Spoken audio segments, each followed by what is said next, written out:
আজি গৈ আছোঁ বেংগলোৰত অৱস্থিত ইস্কন টেম্পললৈ, যিটো সকলোতকৈ ফেমাছ হয়। আমি ইয়াতে আহি পাই জোতা চেণ্ডেল থৈ ডাইৰেক্ট দৰ্শনলৈ গ'লোঁ। মোৰ ইয়াতে এটা বস্তু সকলোতকৈ বেছি ভাল লাগিলে, ইয়াতে এনেকৈ প্লেটছবোৰৰ ওপৰত মন্ত্ৰ জাপ কৰি যাব লাগে 108 বাৰ।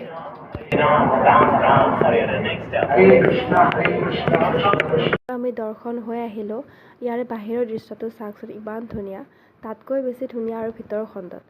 ফটোজ ভিডিঅ'জ এলাউড আছিলে, তাৰ কাৰণে আমি দেখাব নোৱাৰিলোঁ। আৰু আমি মন্দিৰটো ইফালৰ পৰা সিফাল ঘূৰি আহিলোঁ। যিহেতু ভোগ দি আছিলে, তাৰ বাবে আমি অকণমান ভোগো খাই ল'লোঁ। আৰু মন্দিৰৰ ভিতৰতে বহুত ধৰণৰ মূৰ্তি আছিলে, ভগৱদ গীতা আছিলে, কৃষ্ণ গীতা আছিলে। আৰু ময়ো ঘৰৰ বাবে এগালমান বস্তু লৈ ল'লোঁ। কাৰণ এবাৰেই আহিছোঁ আৰু পিছলৈ আহিব পাৰোঁ নে নোৱাৰোঁ সেইটো কোনে জানে বাৰু। আৰু এতিয়া আমি যাবলৈ ওলাইছোঁ। আৰু এয়া চাওকচোন, মই মন্ত্ৰ জাপ কৰিয়ে আছোঁ, কাৰণ বহুত বেছি ভাল লাগে মন্ত্ৰ জাপ কৰি। আৰু এয়া মন্দিৰটো সন্মুখৰ পৰা দেখাইছোঁ। খুব বেছি ধুনীয়া হয়। তেন্তে আজিলৈ আহিছোঁ, বাই।